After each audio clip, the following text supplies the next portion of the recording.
Olá, seja bem-vindo a mais um episódio do Na Mesa com o Pai.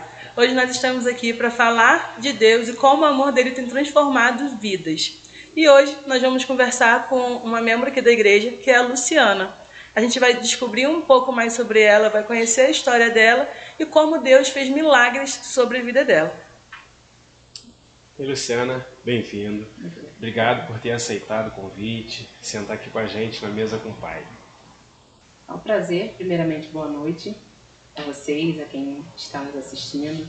É um imenso prazer para mim poder compartilhar desse momento, contar para vocês um pouco da minha história, de como Deus transformou a minha vida.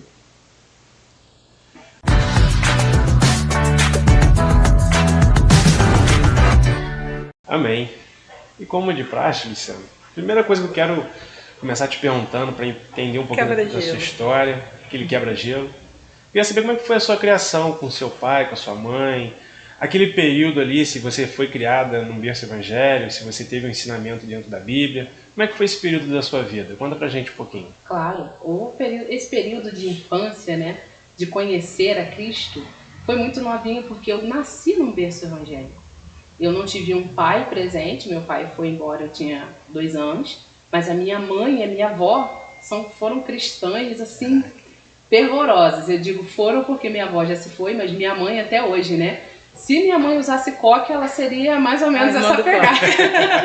Mais ou menos essa pegada. Então eu fui criada num lar evangélico desde pequena, ia para assembleia, ia para a comunidade cristã, que na época era no Alto, e a gente ia ali, minha mãe botava aquela carreirinha de criança dos vizinhos, a gente ia a pé lá da Fonte Santa até o Alto. Nossa. Tava lá, minha avó me levava na própria Fonte Santa, tinha uma assembleia onde ela costumava me levar, então a gente estava no culto. Quando não estava no culto, estava em visita no lar, quando não estava em visita no lar, estava naquelas campanhas, em vigília, então a vida de infância foi toda criada dentro da igreja mesmo. Caraca. E como que se deu assim o seu encontro? Porque a gente sabe que tem muitas pessoas que são criadas na igreja, elas vivem uma vida onde o pai e a mãe ensinam o caminho de Deus, mas elas nunca têm aquele encontro verdadeiro com o Senhor. E como que foi o teu encontro? A primeira vez que você se reconheceu como cristã mesmo? Essa história é muito interessante, Miriam. Por quê? Estar, de fato, na igreja não te descreve um cristão. Exatamente. Né? Então, assim, por mais que tenha sido criada, tenha pegado gosto de estar envolvida, sabe? Em todas as atividades, em todos os cultos, visita nos lares, eu me vi desviada dentro da igreja por muito tempo. Eu conhecia, sabia, mas eu diria que eu tinha costumes.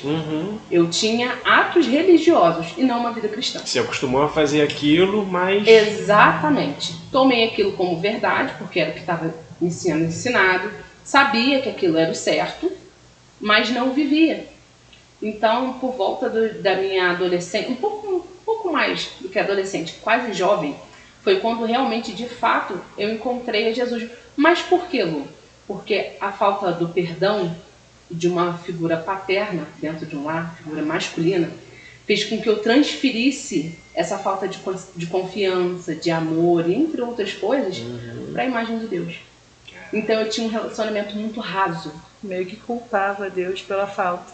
Isso, não diretamente, mas inconsciente, eu transferia isso tudo para ele. Então eu um dia, e aí foi o meu verdadeiro encontro, um dia eu conversando, eu saí de um culto, como eu te falei, sempre ali na ativa, e na mídia, e com os adolescentes, e com pra onde pedir eu tava. Hoje tá precisando, eu tava ali no meio, trabalhando, fazendo, e tinha gosto, e fazia com amor, fazia com carinho, não tenho dúvida de nenhum sentimento no ato de servir. Só que um dia, depois de um culto, eu saí com uma pergunta no meu coração. E com lágrimas no meio da rua, eu perguntei a Deus, eu falei, Deus, o que é esse Deus Pai que as pessoas tanto falam? A gente passou um culto inteiro falando de Deus Pai. E, Senhor, apesar de todos os milagres que o Senhor fez na minha vida desde criança, eu tenho uma coisa para te dizer, eu não te amo. Me perdoa, Deus, mas eu não te amo. Eu quero te amar, mas eu não te amo. Eu sinto que esse Deus Pai que todo mundo fala, eu não conheço. Esse amor que todo mundo conta, eu não sei nem o que é. Eu só Sei de ouvir falar. Você ainda não tinha se reconhecido como filha, né? Exatamente. Estava ali só para servir. E aí a gente passou por um processo muito grande. Deus me abençoou com um pai espiritual, que foi o pastor Eduardo, da Igreja de Cristo de Teresópolis. Ele me acompanhou o tempo todo, ministrou, falou sobre o perdão, e eu ali muito dura na queda, e não. E eu fui para um encontro, um retiro, e aí lá eles estipularam a gente a fazer uma carta. Essa carta ela poderia ser de agradecimento, de perdão ou de pedido de desculpa. E por mais que eu não quisesse, eu sabia que era necessário. E eu fiz uma carta pedindo perdão. Escrevi aquela carta pedindo perdão, liberando perdão sobre duas figuras masculinas que eu precisava pedir. Não, a carta dizia apenas sobre meu pai. Por mais que eu tinha consciência que tinha uma segunda figura masculina que eu precisava perdoar também. E eu fiz aquela carta e quando eu voltei do retiro, por mais que eu estava ali no gás, eu guardei aquela carta na gaveta. E aí, anos depois, por mais que eu mexesse na gaveta e eu visse o envelope, sabe quando você decide esquecer? Eu acredito que nós somos capazes de decidir esquecer. Com certeza. E aí eu deixei, e até um certo dia que o Espírito Santo, ele é muito misericordioso, eu olhei para aquela carta de uma forma diferente. E eu falei, toda a busca que eu estou tendo e aquele relacionamento que eu quero criar com Deus, você era capaz quando eu concretizar isso aqui. E aí já não era igual foi na infância, o meu pai que fugia de mim. Já era eu que fugia dele. O tempo todo. E aí eu falei, eu vou marcar. E eu marquei um encontro com ele. Até hoje ele conta e a gente lembra disso. Um dos momentos mais marcantes do meu casamento foi quando ele me abraçou no final e falou aquilo que eu te prometi aquele dia. Sentado naquele chão. Tá de pé até morrer. Nossa. E eu li aquela carta todinha para ele. Quando eu terminei, eu falei assim, eu te perdoo por tudo isso que está escrito nessa carta. Mas ainda tem uma coisa. Eu te peço perdão. Porque eu falei isso a seu respeito. Eu me comportei assim em relação aos demais. Eu te peço perdão.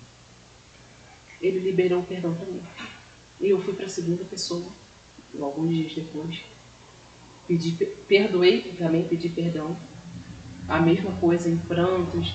E a pessoa não tinha nem noção do quanto tinha me causado mal algumas atitudes.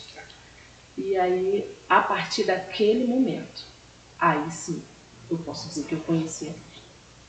E hoje em dia eu tenho essa adoração expressiva e tal, porque é a minha forma de mostrar, sem nem pensar, o quanto hoje verdadeiramente eu amo. Que coisa linda. Sem esconder, né? Hoje em dia você não precisa mais fingir. Eu acho que é isso, é sem fingimento. Antes, talvez, eu não te conheci na sua infância, mas talvez você até orava, adorava, mas não era aquela adoração sincera. Imagina as pessoas, né? As pessoas olham, não conhecem o interior, né? É isso. É por isso que eu acho que é importante a gente passar esses detalhes. As pessoas que estavam ao teu redor não conheciam quem era realmente a Luciana. É isso. Quem é a Lu? O que ela passa? Ela tá lá orando, tá trabalhando, adorando, tá em todos os movimentos da igreja, mas o que tem dentro do coração dela? Exatamente. E isso pode acontecer até mesmo com pessoas hoje na igreja, né? Pessoas que hoje servem, pessoas que hoje estão ali, apalpam toda a obra, mas e o interior? Como que estava o interior? Isso fixa muito quando fala daquela passagem da Bíblia, quando se tem imagem de quem vive, mas está morto. Exatamente isso. Você está ativo. Não significa. Eu nunca me desviei de sair da igreja, de parar de frequentar. E eu acho que o mais dolorido não é quando você está desviada lá fora. É quando está aqui dentro. Porque aquilo que era para te dar um propósito acaba te deixando mais vazia, né? E aí você vê pessoas, faz coisa com pessoas, né? Serve para que pessoas sejam preenchidas. Você vê aquela pessoa sendo transformada e aí você pergunta, mas por que eu não? E aí isso me leva ao que você fez. Você decidiu perdoar. Você decidiu chegar até o seu pai, chegar até outra pessoa, ter a coragem de pedir o perdão e de perdoar. Na Bíblia tem a oração que Jesus nos ensina, que é perdoai. Não é, como é que fala? Nos perdoe para... Não. Eu esqueci. A gente tem que perdoar para ser perdoado. É isso aí, perdoar para ser perdoado. Se eu não perdoo, como que eu faço essa oração? Então, Você falou que o que te levou a fazer esse pedido de perdão até a pessoa foi o fato de você querer ter mais intimidade com Deus. E você falou que foi anos depois, né? Exato. E nesse período de anos em que isso não aconteceu, o que aconteceu ali para que naquele dia você decidisse olhar para aquela carta e falasse assim, não, agora eu preciso? Eu vi um limitante. Porque por mais que eu tivesse voltada para servir, obviamente a gente ora, a gente jejuma, a gente busca, mas você tem consciência, o Espírito Santo ele é tão lindo em tudo que ele faz, porque você não fica isento, você não fica, como é que eu vou te dizer, perdido, você fica consciente de tudo o que você está fazendo e dos resultados que você está tendo. Então, a cada vez que eu tinha resultados da busca, da oração, da leitura da Bíblia, e via que nada ia para frente, eu avançava um pouco e daqui a pouco a sensação era de retroceder. Começava a fazer sempre ali a leitura da Bíblia, o hoje, né, que na minha época não era chamada dessa maneira, o devocional e assim por diante, e daqui a pouco aquilo parava. Aquilo perdia o sentido. É que nem você trabalhar com um desconhecido. Você não tinha uma constância, né? Então, aquilo parava. Outras coisas eram mais prazerosas. Não que não sejam hoje em dia. Você realmente não é um evangelho romantizado. Você, de fato, precisa fazer escolhas e abrir mão de coisas. Porém, quando você ama a Deus, você ama não apenas servi-lo, porque naquele momento eu amava servir as pessoas. É isso. Apenas. Ponto. Continuo amando servir as pessoas, mas continuo ainda mais amando a Deus. Amém. E a fazer por Ele. Porque isso é reino. Então, nesse meio tempo, as frustrações de não conseguir ter constância, de não conseguir avançar no relacionamento, é o que me fez falar, cara, chega. É orar e falar, Deus, eu não consigo. Por quê? Me mostra. Por que eu sou tão fria? Antes eu fosse fria. Eu me sinto morna, porque eu tô e não tô. Não existe muro, não existe meio termo. Não. E isso foi o que me levou a esse despertar naquele momento. Porque eu questionando a Deus, eu sempre tive mania de faxina. De limpar, de tirar daqui. E eu sempre gostei muito de carta. Então, eu questionando por volta daqueles dias a Deus, Deus, eu não consigo, eu faço tantas coisas, mas ainda assim não me sinto próxima. Não me sinto próxima. E aí, como a gente diz, quando a pessoa olha e ela diz tudo pra gente sem falar nada, aquela carta foi tipo isso. Só olhou. Era como se o próprio Espírito Santo chegasse e falasse assim, tu quer que eu te responda? Tipo... Precisa? Preciso falar com você, querida? Ou você, né? E ali veio a decisão. Eu falei, ok, eu entendi. Agora, entendi e dessa vez eu realmente quero. Só me dá força. E aí eu acredito que essa seja muito o pensamento de todos que têm que perdoar. Sim. E pedir, tanto liberar o perdão quanto pedir perdão. Eu sei que cada caso é um caso, porém eu acho que essa frase que o pastor Eduardo na época me falou, me marcou muito, me carimbou. Eu costumo dizer que tem frases que me carimbam. Que não diz respeito ao que ele ia fazer com o perdão que eu estava liberando para ele. E sim diz respeito ao que ia acontecer comigo quando eu liberasse o perdão. Você liberando o perdão, você automaticamente se libera, né? Exatamente. Então eu pedi para que o Espírito Santo trabalhasse isso em mim. E conforme ele foi trabalhando, no dia que eu fui, eu não sabia qual seria a reação dele. Até porque a gente não tinha muita intimidade, não tinha muito convívio. Ele podia gritar, ele podia não querer ouvir, ele podia fazer muita coisa. Não aceitar. Enfim, mas eu orei e coloquei aquilo com muita verdade. Falei, Senhor, se tem alguma coisa que eu faço com verdade, além do evangelho raso que eu vivo, é isso, eu quero. Agora me mostra que é possível. Eu vou, mas só vou se for comigo. E prepara também. Prepara o momento, exatamente, prepara o coração da outra pessoa, prepara o nosso coração. O ambiente, exatamente. E aí eu fui, meu Deus, e agora? E fomos, e foi um encontro. Quando eu liguei para ele nem esperava que eu ligasse. Você estava muito tempo sem falar com ele? Ele estava de toda maneira. Se ele me ligasse, eu não atendia, pedi para não vir. O Gustavo, quando falava, era muito rápido, cortava a volta dele de toda qualquer maneira.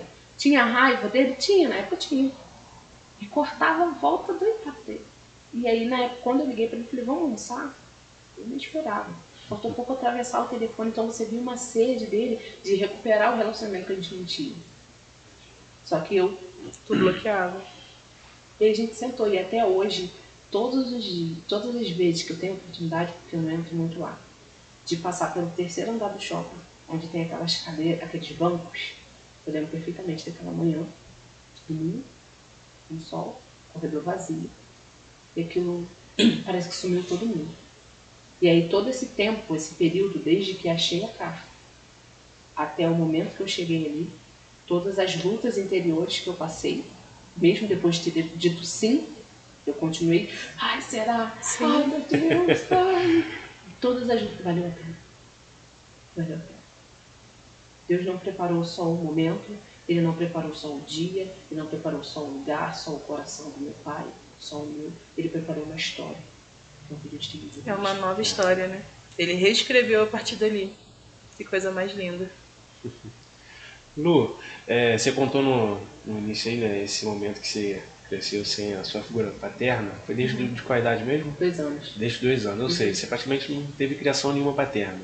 Como é que é ter uma criação praticamente só por, vamos botar assim, só por mulheres, né? Que era a mãe e a avó, né? Exato. Como é que é essa criação? Como é que é assim? Como é que foi esse convívio com sua avó, com sua mãe? Como é que foi ser criado só por mulheres? Mesmo, graças a Deus que você conseguiu reconciliar aí esse convívio, né, com seu pai hoje, mas como é que foi esse tempo aí sem ele? Hoje em dia eu entendo que a gente é criado, nem sempre com a ausência, né, de uma figura paterna, mas pelo um lar matriarcal. Né? Então, onde eu me acostumei com a mulher fazer tudo, com a mulher resolver tudo. Então, assim, a minha avó e a minha mãe sempre foram pessoas, minha avó, muito trabalhadoras, de fazer, de botar a mão na massa e assim por diante. A minha mãe sempre foi uma pessoa de se doar muito. Eu vivi boa parte da minha infância mais com a minha avó, justamente porque minha mãe trabalhava muito. Então, assim, se formou em mim uma figura da mulher super heroína, que ela faz tudo, que ela dá conta de tudo, e vamos, se uma borracha desemenda, era a gente que... Minha avó me ensinou a capinar, me ensinou a amarrar borracha, fazer remendo, e essa coisa toda. Se virava. Se virava. Minha mãe sempre incentivou o estudo, foi quem me fez ser apaixonada por leitura, desde sempre. Foi aquela que ensinou que a gente tem que ir, tem que visitar e tal. Então elas me criaram dessa maneira, me moldaram dessa maneira, e foi muito bom. Todos esses ensinamentos foram úteis para formar a Luciana, que é hoje. Mas como tudo na vida, chega momentos que você precisa abrir mão. A partir do momento que eu me caso, acredito que foi o meu maior desafio. Sim, eu ia te fazer essa pergunta. Foi o meu maior desafio, entendeu? Dessa criação que a gente teve, que teve vários pontos altos, coisas muito, muito boas. Foi um desafio, porque por mais que o meu marido veio de uma família que também se dividia um pouco, né? Na questão matriarcal, a minha sogra é uma pessoa que bota a mão na massa, que faz, mas ele teve sim a figura do pai dele, só que ele tem por mais que ele tenha sido criado mais como mulher, ele tem esse padrão, essa figura patriarcal, de quem faz, de quem provê, de quem sustenta, de quem conserta. Então, se abaixa, mas calma, tu não precisa ficar em estado de alerta, você não toma luta, você tem alguém aqui para te proteger. Ele tirou tua capa, né? Agora você exatamente, estou lutando até hoje, irmão, em nome de Jesus. Para poder aceitar ser cuidada. Elas me treinaram para me defender, para me cuidar, para me virar, para executar, para concluir tarefas, mas não me criaram para aprender a ser submissa. Para ser cuidada. Para ser cuidada. E aí isso formou em mim a questão do ser cuidada, uma coisa ruim, não só por conta da criação, não foi apenas isso. Foi o histórico de vida que eu tive. Por ter sido sempre uma criança muito doente, até uma certa idade, isso gerou muitos gatilhos e comportamentos na minha vida, os quais eu precisei me desfazer. E acredito que o meu momento de maior aprendizado e crescimento também, que é onde estou me formando uma pessoa, uma mulher adulta, isso a gente está vendo, eu vejo muito, abrindo um parêntese aqui, no curso de desenvolvimento pessoal que eu faço, eu estou precisando ir lá atrás e tirar algumas coisas. Eu falo, Henrique, me ajuda! E aí tu vê tanta coisa para tirar que tu fala, Senhor, como coube? Senhor! Hello! E aí, imagina, Deus ele é tão assim, misericordioso, a gente até costuma brincar, né? Eu digo que realmente é verdade. E o marido que eu tenho hoje, eu orei por ele quando era criança. Amém. Quando eu tive, mesmo que eu não tinha uma figura ali masculina, eu idealizava o que seria. Eu só tinha referência feminina. Então eu peguei um pouco de cada referência do que eu achava certo e montei, e hoje eu tenho. Graças a Deus. E aí eu falo, eu orei, se ele não orou, já era problema dele, não posso fazer. Aí é cada um com a sua oração, né? Cada um com a sua oração, mas foi muitos pontos positivos. Minha avó sempre estimulou também essa questão do trabalho, minha mãe sempre a questão de leitura, por mais que minha avó fosse analfabeta e a minha mãe também não tivesse muito grau de estudo, elas sempre estimularam essa questão. E também, claro, trabalho braçal, uma casa bem arrumada, sempre enfatizando essa questão de dar conta. Uhum. Foi bom dar conta? Sim. Mas hoje em dia isso fez com que eu não aprendesse um pouco de qual é o meu limite. E quando que aconteceu essa situação do perdão com seu pai? Você tinha qual idade? Eu tinha por volta de 18. 18 anos. E dali pra cá, mudou alguma coisa nessa tua forma de ver o mundo? Sim, muita coisa. Eu consegui enxergar, com certeza, né, a importância da figura masculina, porque a gente precisa se desligar de algumas frases, né? E eu acredito que a frase mais dura que eu disse a respeito dele foi assim: ele não é meu pai, não é ninguém na minha vida. Ele é apenas um nome na minha certidão. Nossa. Então, assim, eu descaracterizei total a figura masculina. Total. E aí, quando a gente trouxe esse convívio para perto, que aí, liberar o perdão foi só o começo, por mais que tenha sido um grande passo. Mas ainda assim eu precisava quebrar os costumes, como não vê-lo, não ligar, não atender mensagem, não responder. E aí, intencionalmente, a gente começou a marcar encontros regulares. E aí eu comecei a aprender, fui algumas vezes na casa dele. Ele começou a me mostrar, meu pai gosta muito de obra. Tudo quanto é obra que ele fazia e assim por diante. Isso começou a caracterizar. Opa, beleza. Momento do bebê. Opa, ok. Tá tudo bem ele me ajudar. Não, na verdade, ele pode me sustentar, não tem problema. E aí essas coisas foram mudando de pouquinhos a pouquinhos. Antes, o que eu aceitava apenas como uma ajuda, bem superficial. Eu comecei a aprender, e há pouco tempo, a pedir. Eu posso pedir. Eu posso... Ele é seu pai. Eu posso falar. E isso, e acaba, consequentemente, né, fazendo um fio de ligação de lá pra cá. Isso reflete também com o meu marido. Eu aprendi a pedir recentemente. Eu aprendi isso recentemente, mesmo que tenha anos, para você ver que como a gente se conhecer é muito importante. Porque a gente tem hábitos e costumes que a gente faz no automático. Então eu aprendi a pedir as coisas ao meu pai, da mesma forma que eu aprendi a depender e a pedir as coisas de Deus.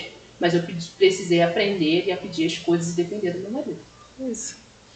Você tirou a capa de super-heroína e pegou a capa de mulher.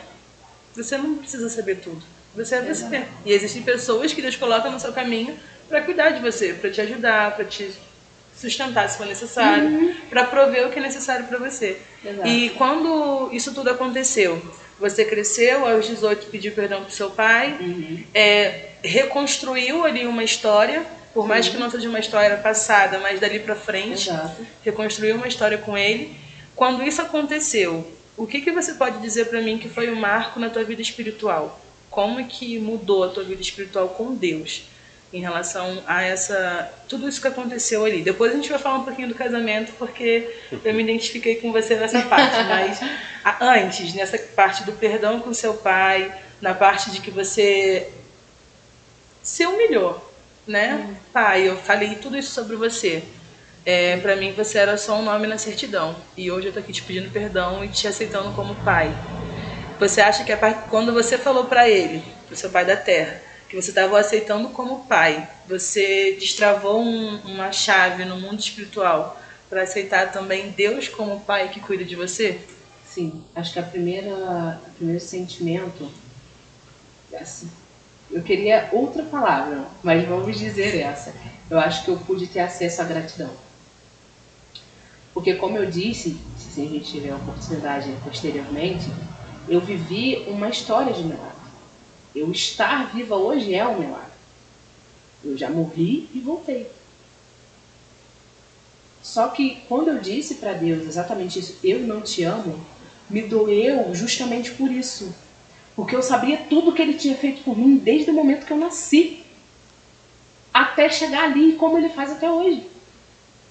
E não conseguir o amar dava uma sensação de que eu era uma pessoa ingrata a tudo que ele tinha feito por mim. Então, sem dúvida, um dos primeiros sentimentos, uma das primeiras coisas que mudou no mundo espiritual para mim foi poder, de fato, me sentir grata. Me sentir grata. O segundo sentimento é sentir que era possível ter um relacionamento com Deus. Porque até o momento eu falo, não é possível. O que eu consigo é isso daqui. E vai ser sempre isso daqui. E que dependia de você, né? Por mais que eu sabia que dependia de mim, e às vezes a gente se esconde atrás de... Mas todo mundo tem defeito. Todo mundo tem... Eu vou morrer com defeito. Nasci assim, cresci assim. Ou então se acomoda. Deus só quer isso aqui. Eu já estou servindo, já estou fazendo, tá bom. E o que a gente... infelizmente, a gente acha que zona de conforto é algo gostoso. Não. Muito pelo contrário, só diz que você está acostumado. Nem sempre é verdade. Muitas das vezes a zona de conforto é desconfortável. Exatamente. Então eu queria muito viver aquilo. Então a minha primeira, tanto a gratidão, o que mudou para mim de fato ali naquele momento, foi sentir gratidão por tudo que Deus tinha feito por mim. A construção do amor por Deus foi gradativo. Eu comecei a ter mais, não sei se a palavra seria autonomia, mas sobre os dons que Deus tinha me dado. Discernimento, acredito.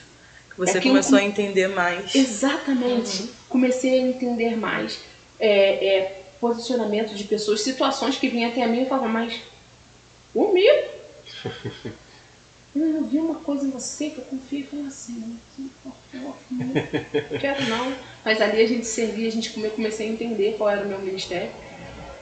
Foi essa mudança e sem dúvida, uma das coisas mais impactantes que brotou em mim é a adoração expressiva. Aquilo que eu olhava assim, eu achava lindo. Ela tinha uma irmã na igreja cristã específica que ela era muito expressiva. E eu olhava, e você via que era algo que não era fingido, era natural. Para ela, naquele momento de entrega, só estava ela e Deus. E eu olhava e falei, Senhor, é isso daí que eu quero. É isso daí que eu quero. E por mais que eu tentava imitar, eu tentei. Algumas vezes eu tentava, não funcionou. Aí era só fingida, era só teatro. Não dava. Faço parte do teatro, posso fingir também para parecer bonito. Não dá, não tem como. Então isso foi mudando. A intensidade da leitura da Bíblia foi mudando. Fazer sentido. Caraca, aquela leitura fazia sentido, aquilo impactava. Não era mais uma leitura, né? Não era mais uma leitura. Era como se fosse uma conversa com Deus. A oração mudou. O que antes eu tinha que fazer aquele sacrifício para ficar 2 minutos orando. Eu devia estar lá em cima assim, falando, tá, vai trabalhar, a gente já conversou já. Próximo. Brincadeira. Mas, assim, isso foi mudando gradativamente e quando eu me vi, o que era paixão se transformou em amor e assim foi indo e ali eu me envolvi. E aí veio as respostas, o entendimento dos nãos, todos? Não. Mas a maioria, não é para fazer. Automaticamente consegui ouvir melhor a voz do Espírito Santo, as direções. Se deixar ser conduzida por ele, né? As direções. Você continua sendo pessoa que pode escolher, só que você escolhe de forma consciente. Exatamente. Você começa a dizer não a algumas práticas. Isso foi me moldando até eu chegar onde eu estou hoje e tenho mais coisa. Eita glória. Você falou uma coisa de milagre aí, eu fiquei encucado com esse milagre aí. Não, antes dela falar do milagre, a gente tem que falar uma coisa muito importante que a gente não falou no início. Quem está assistindo a gente, já deixa o like aqui, comenta aqui embaixo o que você tá achando, se essa história tá te impactando de alguma forma, conta pra gente um pouquinho do teu testemunho e compartilha esse podcast com alguém, porque essa história de vida da Luciana, ela também vai mudar a história de vida de alguém. Porque Deus ele permite que nós passamos coisas para que através da nossa vida outras pessoas sejam impactadas. Então tudo que ela vai contar para a gente aqui hoje é para impactar vidas. E talvez aquela pessoa que está passando na tua mente agora para que você mande esse vídeo está precisando ouvir exatamente o que ela vai falar. Então já compartilha, já comenta aqui embaixo e deixa o seu like. E voltando aqui, Luciana, antes de você contar para a gente o milagre, eu queria saber de você, que você falou para mim, eu descobri o meu ministério. E eu fiquei curiosa, que ministério? Quem que você descobriu? Eu descobri o meu chamado. E qual é o seu chamado? Intercessão. Quando a gente fala de interceder, a gente não fala só de oração. Tudo que intercede é uma ponte que liga algo a outro. É isso.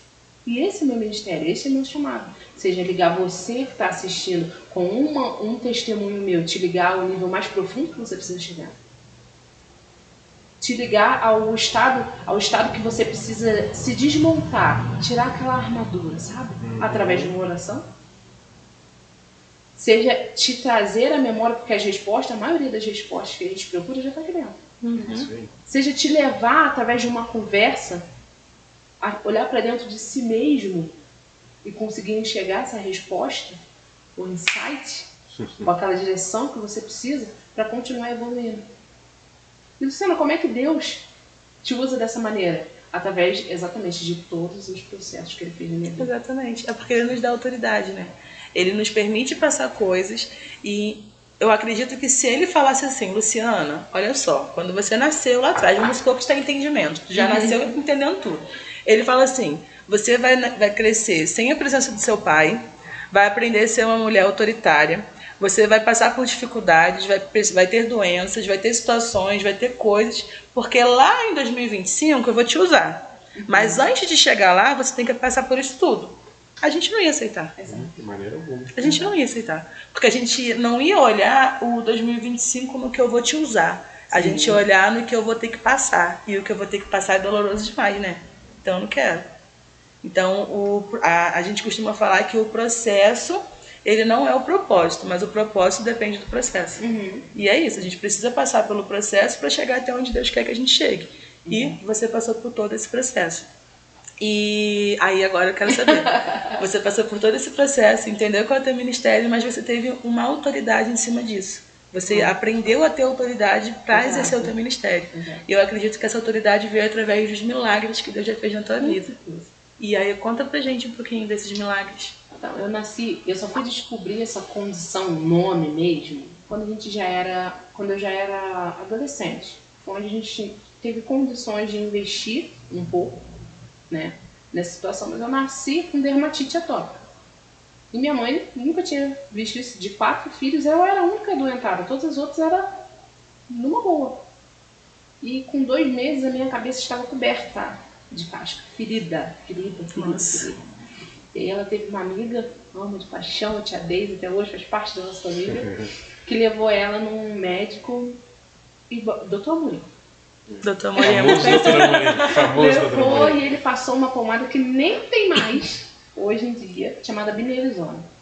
A Binerizona foi a salvação da lavoura em vários momentos. Minha mãe conta que passou a camada, algumas pessoas falaram, bota talco, bota isso e aquilo, só piorava, só minava a água, e assim ia. Ela passou a pomada, e minha mãe conta que depois das primeiras passadas, quando ela botava minha cabeça do lado do chuveiro, pequenininha, ia lavando, caía, aquelas cascas assim, caía. E aí eu passei até boa parte da adolescência, até chegar à adolescência, lutando contra a dermatite. Em várias partes do corpo, e aquilo. Eu cheguei à época onde meu pescoço ficava que nem casca de jacaré. Mas ela dava pelo toque, por então, fricção? Falava que era do calor, do meu próprio suor gerava essa condição. Nossa. Era o que tinham passado pra gente naquele momento. Então não tinha nenhuma época do ano que eu não tinha. Nossa. Eu tinha épocas piores, como no calor. Suava mais. Então, assim, eu lembro perfeitamente da minha boca abrir isso aqui. Que era o suficiente para não tomar colher. Que o resto machucado. Que tinha em volta do pescoço. Hoje em dia, meu irmão, glória a Deus. Não tem nada. Luciana, você não tem dermatite? Tem, nas mãos, mas você não consegue nem identificar. Nenhuma outra parte do corpo me dá dermatite. Essa dermatite aqui, eu tomo um remédio que tem que tomar, faço as prevenções que tem que fazer e ponto. Antes nem assim resolvia. Nem assim, e aí vem várias questões, onde você é chamado de leproso, onde você é chamado de sarnenta, onde as crianças não querem ficar perto de você. Ainda mais na época quando não tinha muita divulgação do que era. Muita informação. E aí você começa a tomar raiva do sentimento que as pessoas podem ter ao seu respeito. Que até numa das aulas que eu tive de desenvolvimento pessoal, eu escrevi sobre isso.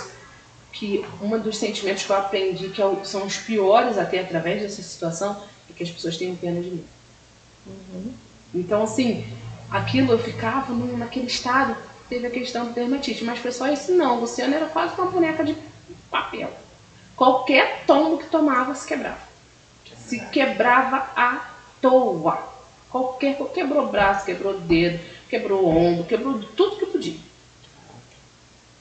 Bronquite, pneumonia, água no pulmão. Eu passei boa parte da minha infância indo e voltando de internações.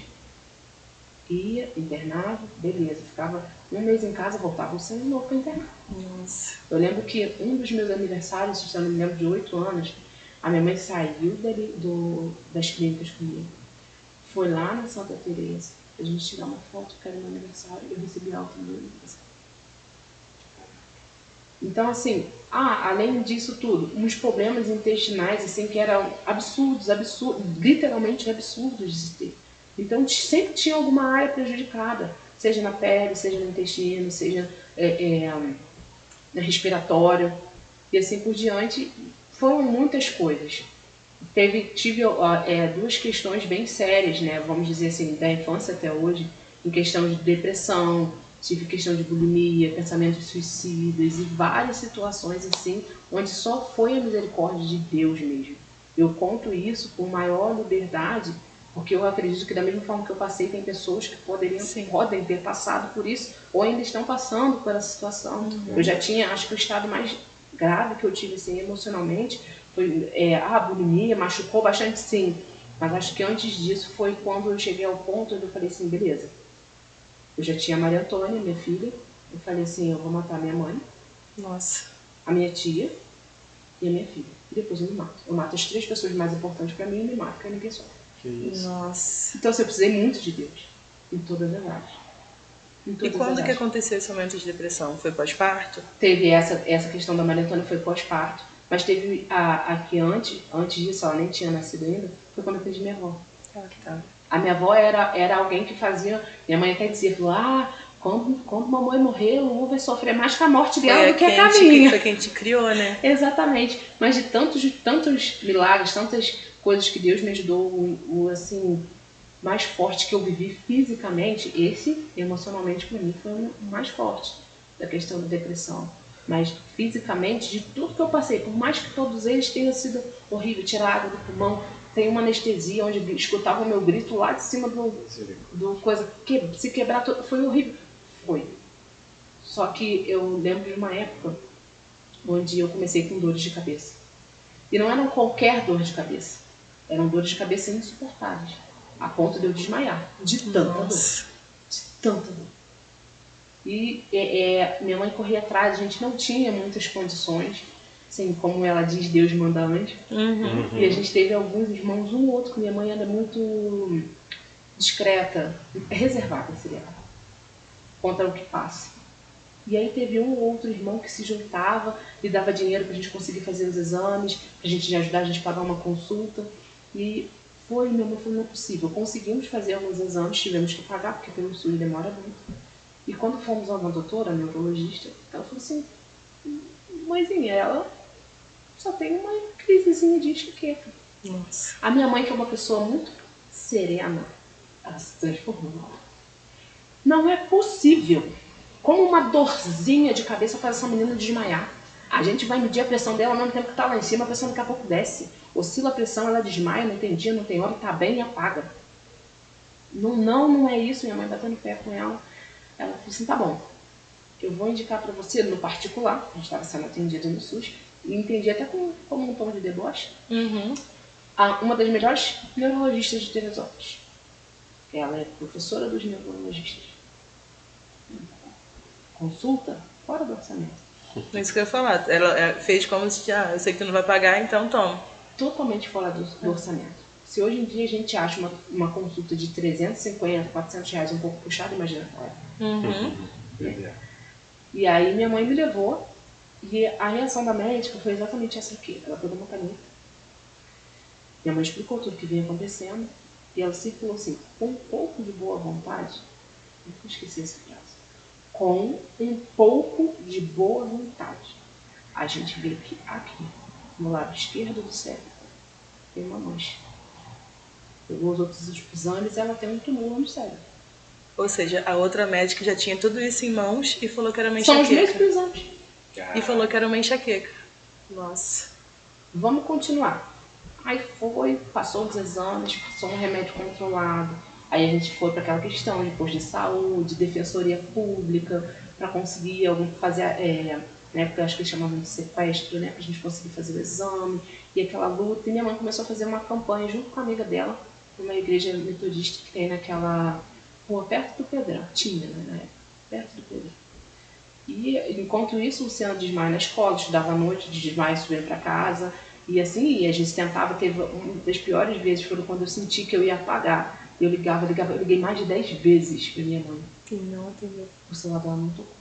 Misericórdia. Quando eu cheguei em casa, depois que o tumulto todo passou, não tinha uma ligação de celular. Misericórdia.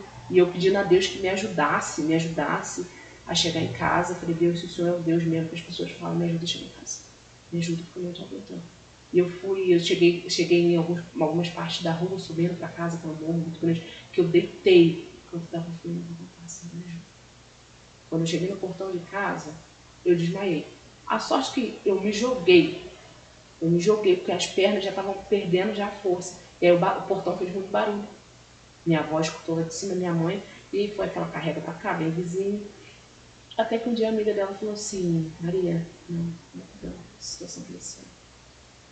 Você foi parar no hospital esses dias, onde eu cheguei lá dando falta de ar, desmaiando, não sei o que, e chegou um momento no qual eu só sei dos detalhes porque minha mãe me contou, onde literalmente tudo parou. Nossa. Eu parei de me debater, eu parei de respirar, eu parei de tudo. Literalmente eu fiquei como se eu tivesse morta. E aí eu acho não, tenho certeza, que essa é uma das orações mais lindas que alguém já fez por mim. Uma oração com poucas palavras. Minha mãe conta que ela olhou e falou, Senhor, ele é tudo. E ao meio às lágrimas dela, Deus entendeu aquele ela é tudo. Uhum. E ali não tinha oxigênio em cima de mim, arrumaram, naquele exato momento, arrumaram e eu voltei. Isso. E eu voltei. Então por isso que eu digo que eu morri depois de vir. E aí essa amiga dela falou, isso tudo aconteceu recentemente, a gente não vai só ir lá fazer a campanha, vamos levar ela lá. Eles deram um jeito de me levar, fui. E aí fui lá na frente, o pastor já sabia da minha história, que a amiga da minha mãe já tinha contado. Ele começou a orar por mim, tinha uma moça do lado, que hoje não lembro a fisionomia dela, sei que ela era loura e apenas. Ela estava do lado e ela falou uma coisa importante para mim, não fez sentido, mas não foi. Ele orou por mim e quando ele terminou, ele falou assim, você está curada. Você não tem mais nada, você está curada. Eu falei, amém. E antes de eu sair, essa moça virou para mim e falou assim, Senhor, sabe por quê?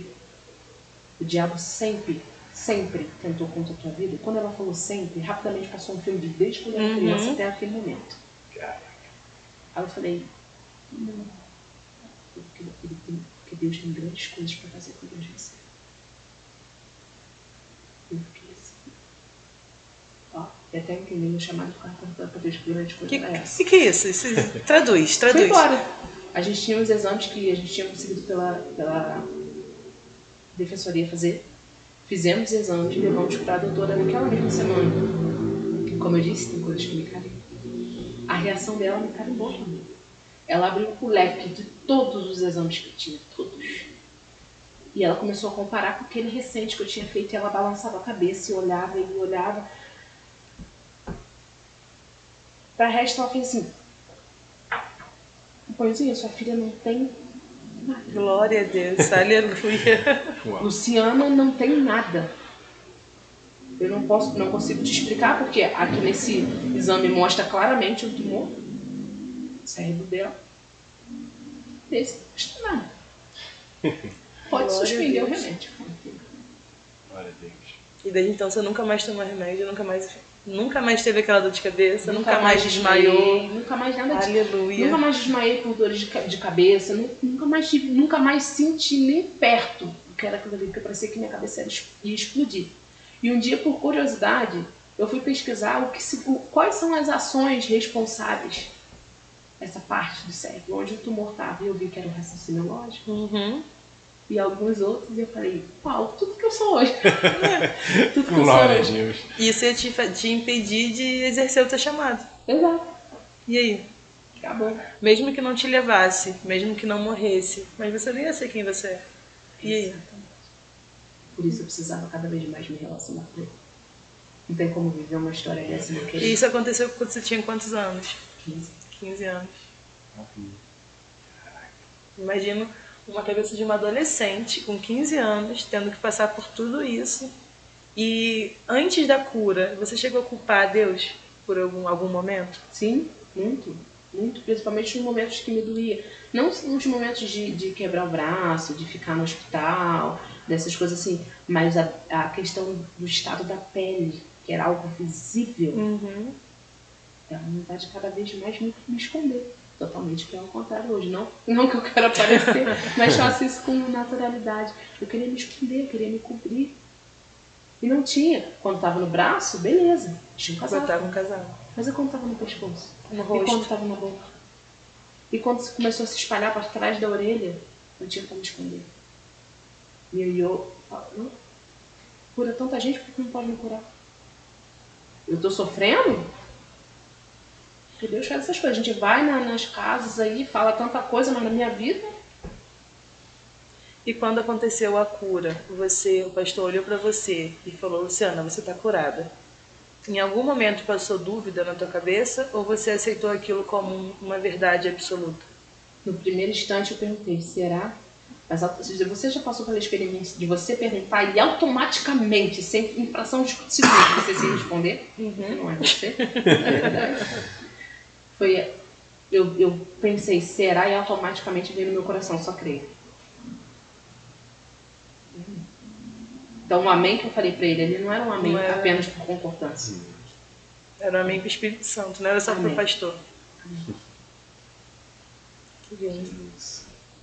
Rapaz, que história de milagre. A gente fica até sem mais o que perguntar, né? Que a gente vê tantas pessoas reclamando por tão pouco, cara. E o que você passou, e tão jovem, né? Com a idade que você tinha, realmente foi o Espírito Santo que esteve ali com você. Porque não é qualquer um que aguentaria passar o que você passou. E vem à minha mente também o fato de que, como você sempre culpou a Deus até ali, por tudo que acontecia, por que você não culpou na hora que o pastor olhou para você e falou assim, você está curada? O que te fez confiar naquilo? Foi só o Espírito Santo. Porque uma adolescente que não tem a fé firmada ainda, que está na igreja só por conta da mãe, né? E aí passa a vida inteira sofrendo, com dores, com acusações, com pessoas sentindo pena, com vergonha. E aí chega o extremo de um tumor. E aí quando o pastor olha para você e fala, Luciana, você está curada. Eu acredito que Miriam, vendo essa frase e você contando, talvez se fosse eu ou qualquer outra pessoa, falaria assim, será? Tipo, tô curada mesmo? Não acredito. Porque 15 anos sofrendo, agora eu tô curada. Mas não, o Espírito Santo, ele te trouxe a verdade ali como uma verdade dele, não de pessoas, né? E a partir dali, você foi curada do tumor. E a dermatite, ela continuou ou também entrou tudo no pacote de cura só? Ela continuou tem coisas na vida da gente que eu entendo que Deus vai curar. E tem coisas que ele vai te ensinar a lidar. Exatamente. Ponto. Já me questionei tempos atrás, falei, Senhor, o Senhor me curou de um tumor. Por que não foi curada da dermatite? Podia ter entrado tudo no pacote só? Tem coisas que a gente vai ser capaz de lidar. Faz parte da vida. É o possível e o impossível, né?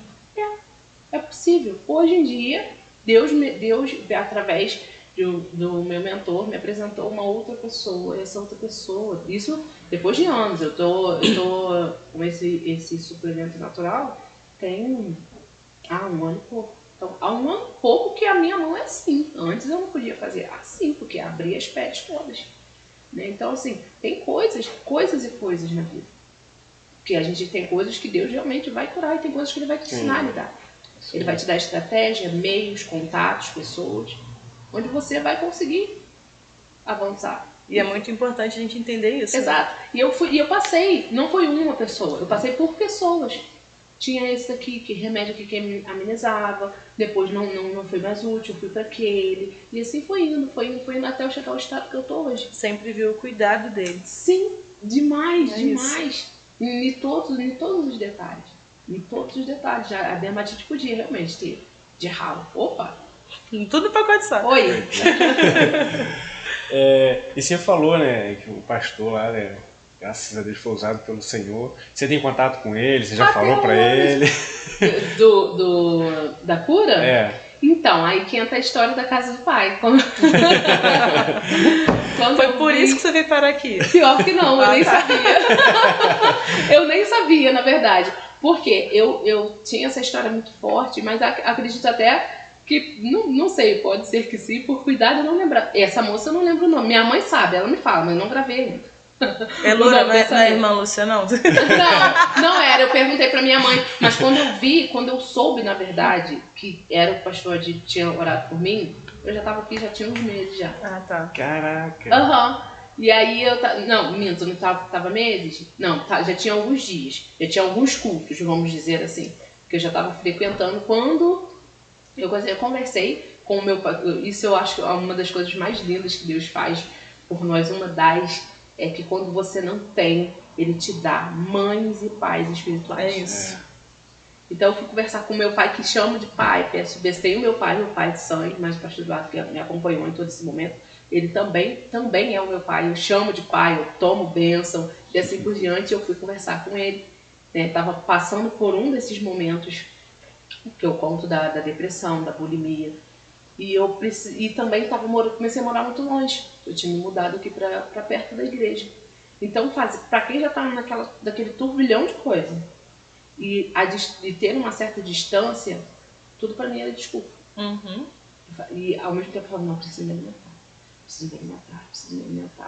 E aí eu sempre passava aqui em frente e eu falei, vontade de ir. Um dia eu falei com meu marido, a gente naquela crise, muito paciente, obrigada, Senhor, muito paciente, muito paciente com tudo. E eu falei com ele, amor, tava pensando em visitar aquela igreja ali, que tem ali perto do posto. Eu falei, vamos, é isso que você quer? É, vamos lá. Fui, vim, visitei, gostei, fui conversar com meu pai. Falei, pai e tal, expliquei, ele me aconselhou e ele me deu nessa de falar assim, e a gente conversa até hoje, assim por diante. E eu vim e estava tendo uma campanha de cura, e até hoje eu lembro, perdi até isso, pastor Jordão, que tinha uma moça do meu lado, a qual eu não conheço, não lembro da fisionomia dela. E no momento da oração, a gente deu as mãos e no final da oração ela ficou com a mão fechada, com a mão fechada assim, tipo, ela colocou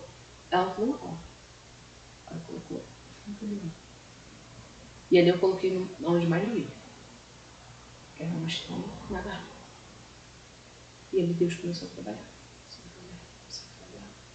E usou meios, métodos, pessoas. E ele foi me curando até eu me libertar, que foi uma bênção.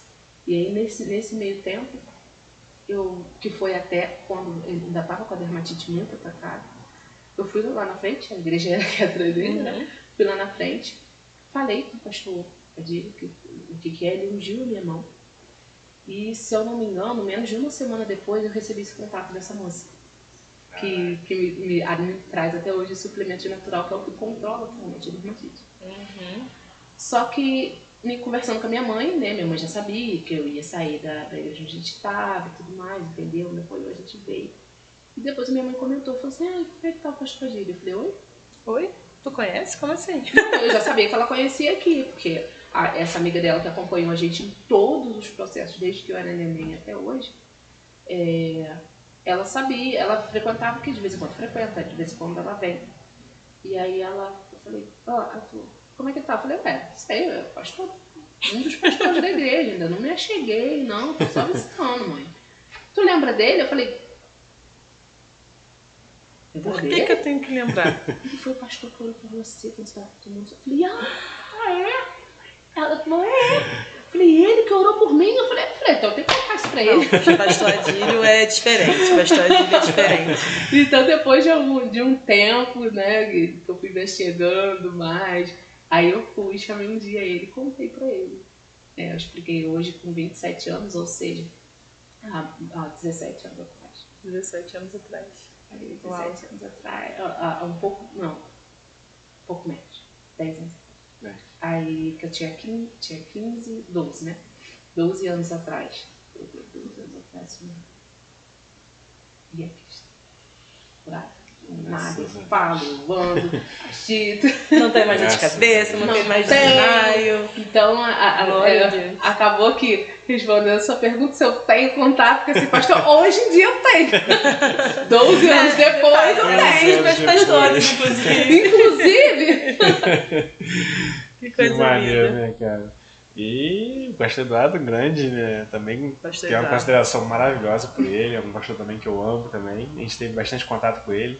Inclusive, antes da casa do pai, era um lugar que a gente tinha em mente, né, de se membrar, mas prova Deus nos trazer para cá. Grande homem, pastor Eduardo. E conta pra gente, você falou pra gente de um milagre, mas você falou que tem 2 grandes milagres. O segundo milagre está relacionado à depressão? Sim, isso pra mim foi um grande Como que foi esse momento na tua vida? Então, tanto também por esse se desconhecer, né? Se livrar de crenças limitantes, se livrar de pensamentos a respeito de mim mesmo. Porque todos esses episódios, hoje eu conto com um grande sorriso, mas isso gerou uma vulnerabilidade dentro do meu ser. Não só físico, mas emocionalmente. A ausência de entender o amor de Deus também foi um grande impacto para mim. Foi também, para mim, um dos grandes milagres que eu vivi. Mas quando eu me vi assim na primeira instância, 2018, quando eu perdi a minha avó, eu senti que o meu chão tinha perdido. A vida já não... Era a tua base, né? E você já era casada? Não. Eu falei, não tem mais motivo. Não, motivo que eu tenho para viver. Nenhum. Joga tudo fora. Minha avó era aquela pessoa que eu saía de manhã, eu gritava ela. Podia sair 5 horas da manhã. Ó, mesmo que fala. Foi indo, benção. Eu chegava, quando ela já não estava me esperando com um pratinho de comida sentado na varanda, ó, benção. Era a pessoa que estava ali sempre comigo. Não vou te dizer que era a pessoa que eu contei os meus maiores segredos. Não foi. Não tinha esse nível de relacionamento. Não era esse modelo, caso de relacionamento. Mas era aquela pessoa que me fazia me sentir normal. Era a pessoa que cuidava de você. Ele, em momento nenhum, olhava para mim com nojo. Ela, em nenhum momento, me tratava como coitada. Em nenhum momento demonstrava pena. Ela era aquela pessoa que eu podia, sei lá, eu podia estar de ferida da cabeça aos pés. Podia ter ficado internada não sei quanto tempo como ficava. Eu chegava, não tinha essa ditadinha de coitada. Era tudo muito natural, era tudo muito normal. Então, quando ela morreu, parece que eu perdi uma parte de mim. Falei, eu vou ter mais motivo para viver, para nada. Pra nada. E aí eu comecei a entrar num estado de depressão, outras juntas, e eu fui decaindo. E ali, as brechas que eu tinha, não estou associando depressão com questões espirituais. Depressões é uma condição. Sim. Né? E aí, só que nesse meio tempo, quero dizer, tinha tantas, não digo nem brechas, portais abertos assim, não a ver com a depressão, mas de escolhas que eu fazia. Nada a ver com a depressão, mas de escolhas que eu fazia que foi só um prato cheio. Sim. Que aí deu mais liberdade para que o inimigo agisse em cima da tua fraqueza. Exatamente. E aí foi onde comecei a ter as minhas consultas com o Henrique Palestri, que foi quem, assim, eu falo que Deus sempre manda anjo, como eu disse. Ele sempre cuida, né? Eu ia pra psicóloga, uma psicóloga muito boa, psicóloga Priscila, me ajudou bastante, mas eu precisava de um mentor, de um terapeuta, de alguém ali o tempo todo. E ele foi essa pessoa que me ensinou muitas coisas e trabalhou muitas coisas, me passou atividades e atitudes dentro da Bíblia. E ali eu fui indo, caminhando. E até que aquilo se dissipou no meu coração. E ele falou uma frase que me carimbou. Ele falou, tudo que a gente vive, a gente vai abrindo rachaduras no muro e a gente precisa fazer manutenção. Você venceu, amém. Mas não esqueça, sempre faça manutenção. Porque um dia o que habitou ali vai querer voltar. Exatamente. Então faça manutenção dos teus muros. E os anos passaram. E aí eu tive Maria Antônia. Um baque muito forte, porque eu ainda não era casada. Não foi planejado? Tava naquela da ativa. Tô fazendo, tô trabalhando, não sei o quê. E aí eu falei, meu Deus, mas ainda com muita sabedoria, as pessoas cuidavam de mim na igreja. Eu tava prestes a assumir um ministério e tal, e ali eu falei, não, minha vida começou a ficar torta, comecei a fazer o que eu não devia. Eu falei, opa, deixa eu me afastar porque não vai dar. Não tem como misturar. Assumir, não. Fazendo essas coisas, né?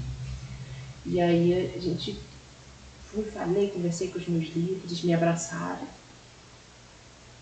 Só que quando ela nasceu, eu comecei a sentir que eu estava perdendo. Eu não estava conseguindo acompanhar o crescimento dela. E aí muitas coisas vieram à tona. Tanto as brechas que eu dava, como nada aconteceu lá. A falta de fazer a manutenção do mundo. E aí, e mais a questão do sentimento. Nunca tinha sido mãe. Tinha referência de mãe, que tinha sido minha avó. Muito tempo. Hoje, não que eu nunca amei minha mãe, mas hoje eu amo muito mais. Não muito mais. E aí eu fui indo, eu tive a primeira questão de depressão em 2018. Maria Antônia venceu no final de 2019. Então, no meio de 2020, literalmente no final de 2019, dia 26 de dezembro. Bem no meio do fim do ano. A gente tinha passado por muitas coisas nesse meio tempo, porque a gente se separou. Estava com 8 meses de gestação. Você e seu marido? E assim, que na época a gente só namorava. E aí foi tipo assim, vamos casar. Não chegamos a casar no papel, vamos juntar. Obra pra fazer, eu não sei o quê. E acredito que da mesma forma que foi um bombardeio de informação pra mim na minha mente, foi um bombardeio de informação. Sim. E aí a gente se separou dessa época. E aí quando Maria Antônia nasceu, eu ainda trabalhava de cuidadora, chegava muito cedo, saía um pouco mais tarde. Graças a Deus, Deus sempre manda anjo. Quem cuidou dela nesse período foi a minha madrinha, que hoje é minha madrinha de casamento, e madrinha Ana Maria. Completamos há pouco tempo 21 anos de amizade. Cuidou dela, mas não era suficiente, porque não era eu. Sim. Então, isso dali pra mim foi só uma gota numa caixa d'água, que não estava sendo. Tu acabou se vendo numa posição em que você não era mais a super-heroína. E aí você desconstruiu aquela muralha, né? Eu dependia, eu não dava conta, eu me sentia triste, me sentia fraca, e ao mesmo tempo não aceitava sentir assim. E nem se permitia ser cuidado. Não quero. E aí foi onde chegou esse ponto, igual eu comentei com vocês. Onde eu falei assim, não, beleza, a solução é essa. Por várias vezes eu olhava assim, os carros passando e pensava. Teve vezes de ir na cozinha, minha filha já estava dormindo, minha mãe já estava dormindo. Pegar a faca, olhar. Graças a Deus, porque o Espírito Santo está sempre com a gente, né? Não vai fazer. Porque eu tô querendo me enganar, eu sei que daqui para lá. E aí foi mudando, fui tratando, e aí novamente, porque desde 2018 eu não parei de ter contato, continuei tendo as necessidades com ele, mas demorei muito para falar com ele. E falei. Justamente por não aceitar ser cuidada de novo. Porque aí com ele já era diferente. Com ele você já tinha mostrado uma parte frágil. E aí ele te ensinou a ser forte. E aí você volta com essa fragilidade, tipo assim, eu errei aqui de novo, eu pequei aqui de novo. E aí vem aquele medo de acusação, aquele medo de... Eu entendo. Falei. E aí a gente começou a tratar. Falei que foram 2 episódios, mentira. Foram 3, no caso foram quando minha avó morreu. Foram nesse meio tempo com Maria Antônia, e aí, isso foi em 2018, né? E aí no começo do final pro começo de 2024. Agora. Recente. E aí foi quando eu comecei com as questões. Aí eu usava compulsão alimentar, usava várias questões relacionadas ao corpo, ao sempre fui gorda, e várias outras questões relacionadas à minha própria autoimagem, porque eu sentia que eu vivia, mas não me conhecia. Eu olhava no espelho e não me conhecia. Ainda tô, né? No desenvolvimento pessoal. Ainda tô. Mas eu comecei a me perder de mim mesma. Né? E aí tive questões, nunca mais tive pensamento suicida, não. Coisas relacionadas à minha avó foram tratadas. Acho que a cada tempo que passou, Deus tratou um nível mais profundo. E aí eu tive, só que aí eu já tive bulimia. E aí eu já precisei, das outras vezes também tomei alguns remédios controlados, mas dessa vez precisei do remédio controlado, precisei trabalhar a questão do estômago. E aí você já era casada? Já. E foi aí onde penou. Depois penou um bocado. Porque ainda tinha muitas questões, igual eu falei, eu fui aprender esses dias. Assim, com mais, de forma mais aberta, a aceitar ajuda. Eu comecei sim a aceitar a ajuda do meu pai, aceitar a ajuda de Deus, sim, mas foi limitado aquela bolha ali.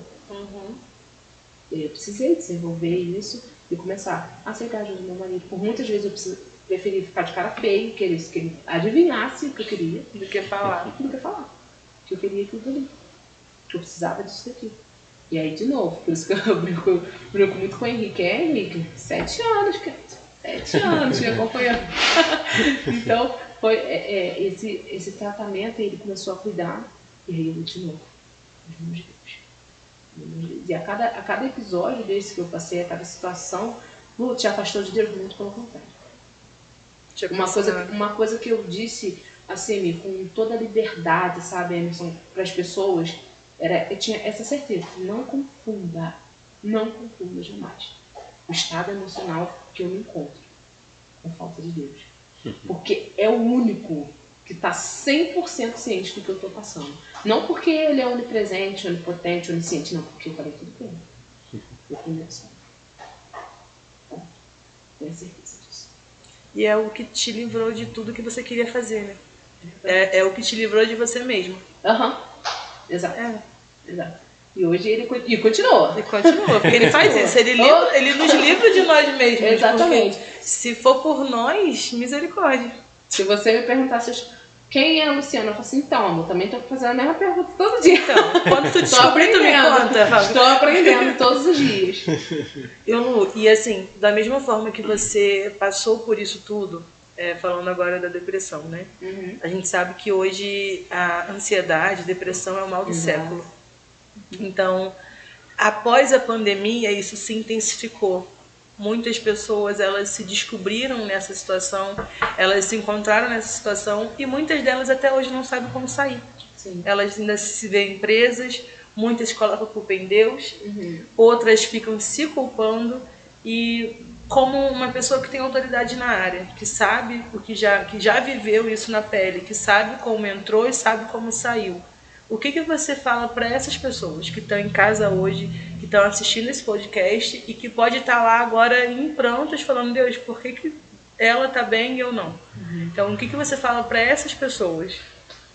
Com certeza não é um momento fácil nem confortável. Como eu disse no começo, a zona de conforto, não é porque a gente chama de zona de conforto que ela é gostosa. Né? De fato é confortável. Só que, sem dúvidas, tudo o que eu vivi, eu precisei de coragem. A coragem não é a ausência do medo. Porque a gente tem medo. Tem medo. Tá, aqui tá doendo, mas eu sei o que é. E por mais que eu queira muito viver algo melhor, às vezes o medo do novo nos impede. Às vezes o achar que não tem mais solução nos impede. E tudo é medo. Tudo isso é medo. Um dos meus primeiros erros foi acreditar que todos os pensamentos eram meus. Não é? Erros não, aprendizado. Aprendizado, vamos trocar a palavra aí. Um dos meus primeiros aprendizados foi entender que nem todos aqueles pensamentos eram meus. Como assim, Luciana? Nem todos aqueles pensamentos eram seus. Do eu, lá do fundo, que realmente quer viver. Porque quando a gente fala em se matar, não é porque a gente quer que a vida acabe, a gente só quer que a dor pare. Isso. Então não é sobre o eu que quer se matar, não, é sobre o eu que quer viver. Então o eu que quer viver, eu sabia que aquele pensamento não era dele, era do eu que estava querendo se livrar da dor. Agora, de todas as vezes, de tudo que eu fiz, se eu pudesse resumir cada atitude gradativa que eu tive, foi ter coragem. Coragem de super-heroína? Não. Coragem de alguém que está com medo, mas enfrenta. Que está com medo, mas entende o benefício futuro. Que está com medo, mas conseguiu olhar e falar assim, é difícil, mas é possível. Enquanto for possível, eu vou fazer. É isso. Enquanto for possível, eu vou lutar. Enquanto houver fôlego de vida, vale a pena. Não foi à toa que ele deu a vida por mim. Não foi à toa que ele está aqui.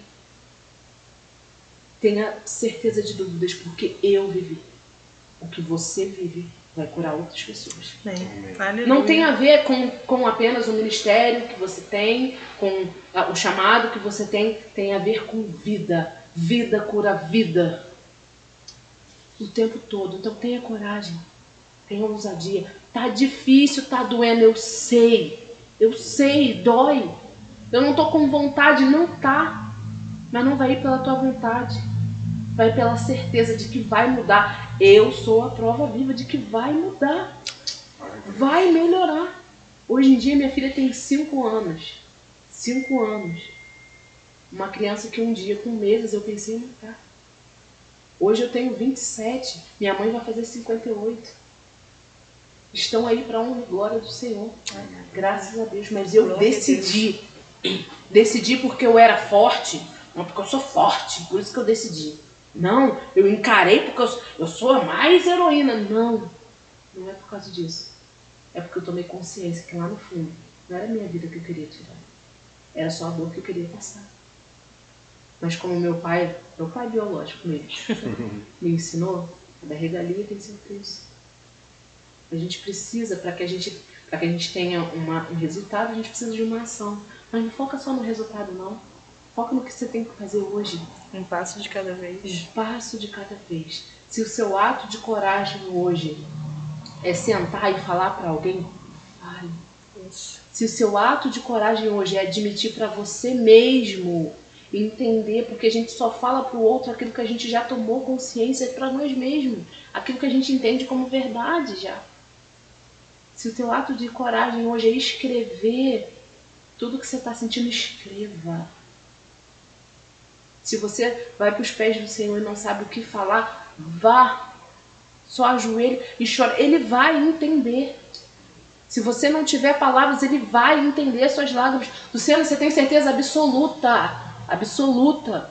Uma das minhas orações mais extensas não tinha uma palavra, apenas lágrimas. Apenas lágrimas. E quando eu não tinha força, eram as minhas lágrimas que eu pedia. Aceite ajuda. Ninguém é super-heroína. Tem uma frase que eu vou te falar, das que eu já disse aqui, que me cala em lágrimas. Uma vez, quando eu estava tentando resolver tudo isso sozinho, Henrique me disse assim, ninguém faz nada grande sozinho. É isso. É uma grande vitória que você quer. Você vai precisar de pessoas. Exatamente, Deus eu ouvi isso hoje. Sempre, Deus sempre manda anjo. Mas ele não é intruso. Ele pode saber, ele é onipresente, onipotente, onisciente. Mas como pai, ele quer nos ouvir pedir. Ninguém faz nada grande sozinho. Você é mais forte do que você acredita. Tenha coragem. Tenha coragem. E é isso. Porque muitas vezes a gente culpa ao invés de pedir, né? A gente fica, Deus, por quê? Mas ao invés de a gente ficar nesse por que eu passo isso, por que eu sinto isso, por que esse pensamento, só se quebranta diante dele. Só isso. E fala assim, Pai, tu tem liberdade para fazer o que tu quiser. Eu não entendo, eu não tenho força para levantar, eu não tenho força para continuar, eu não tenho força para fazer, mas tu é meu pai e eu tô aqui te pedindo ajuda. E assim como na Bíblia, sempre que Jesus ia fazer algum milagre, ele perguntava, o que tu quer que eu te faça? essa pergunta que Deus tem hoje pra gente. O que tu quer que eu te faça? E através dessa pergunta, abre teu coração. Não fique só focado em coisas materiais. Mas o que tu quer que eu te faça? Senhor, eu quero viver. Sem dor, sem mágoa, sem rancor, sem um vazio enorme no meu peito. Eu só quero viver contigo, em paz com Deus.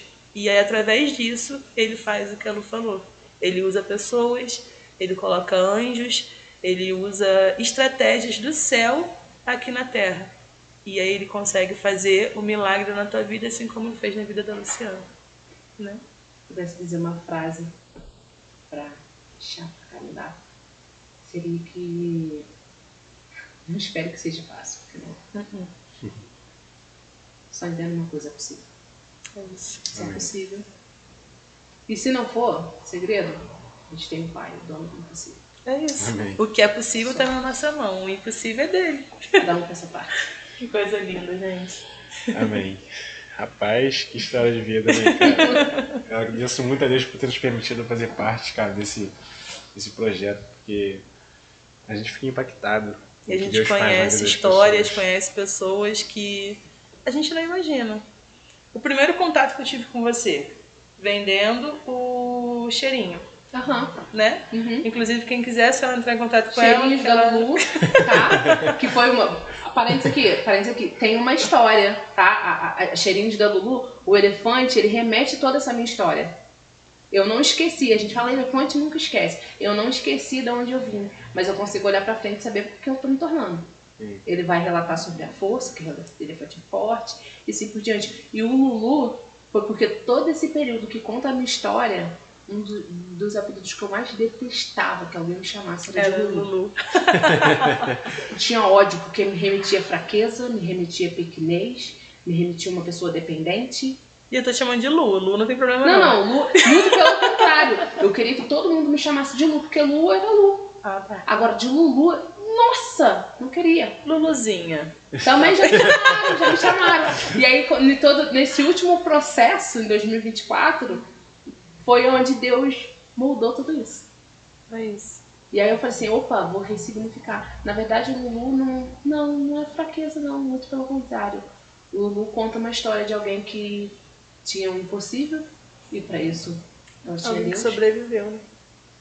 E conta a história de alguém que tinha o que ela poderia fazer. Só precisou entender que não era fácil, mas era possível. Então daí veio... Hoje a gente fala cheirinhos da Lulu. Não é, Lulu tem um motivo. Lulu tem uma história. Que coisa linda. Tem mais alguma pergunta, meu amor? Tenho, muitas. Vamos café, assim, uma noite. A vontade é de ficar aqui mesmo. Aqui agora, assim, eu queria tocar em um outro ponto. Claro. Que é diferente do que a gente já falou até aqui. Mas que você já comentou lá atrás. A questão de você ter sido criada num lar matriarcal. E aí você aprendeu a ser a super-heroína. E aí veio o casamento. Sim. E como que foi a Luciana super-heroína dentro de um casamento onde o marido é patriarcal? Matriarcal. Não, o marido. Sim. Onde ele também tem essa atitude de ser o provedor. Você aprendeu que você tinha que fazer tudo, mas ele também sabe que tinha que fazer tudo. Então ele tinha um conflito. E aí como que era isso? Realmente foi bem desafiador. Eu vim de um lar matriarcal. Ele também teve um lar matriarcal, porém ele sempre se posicionou em ter um lar patriarcal, onde um homem exercia toda a questão que um homem tem que ter como provedor, como pessoa que protege, que cuida, assim por diante. E foi um choque muito grande, mas foi um choque desde quando a gente se conheceu. Já tinha alguns indícios ali, como por exemplo, acho que uma das coisas que assim, que mais mexeu com ele, isso tudo ia transparecer, foi que ele me levou para sair e na hora de pagar não tinha. E eu tava num momento muito ferida, né? Em questão de relacionamento, a gente tinha vindo de um relacionamento frustrados e com muitas marcas de 6 anos. E onde você tinha que ser essa pessoa forte. Exatamente. E aí ele tentava se aproximar com toda a paciência, até dizer assim pra ele, quando ele dizia assim, antes mesmo da gente namorar, eu te amo. Falei, não, você não me ama, você se acostumou com a minha presença. Nossa. É diferente. Caraca. Exatamente. Nesse nível de não querer ser cuidada, de não querer ser amada, de não preciso de você. E ele conta que desde o momento que ele me viu, ele falou, não só namorou, como casou, tá aí, já vamos fazer 7 anos juntos. E assim, só que foi desafiador. A gente ri, a gente brinca, mas foi desafiador. Eu te amo, foi desafiador. Foi difícil. Falo até hoje. Eu vou 5 meses pra deixar eu dar um abraço. Sério? Exato. 5 meses de relacionamento? Não, 5 meses me conhecendo. Me conhecendo, conversando comigo, tá nos bastidores, gente, tá ali, só concordando, só ria sério. Não, foram 3 meses pra deixar ele me abraçar e 5 meses pra deixar ele me dar um beijo. Caraca. Então assim, saiu do meu lado no momento nenhum. Mas isso não esse é o tipo de homem que sabe o que quer. Sabe, até o fim. Determinado. E assim, não só nas atitudes, como nas palavras muito duras.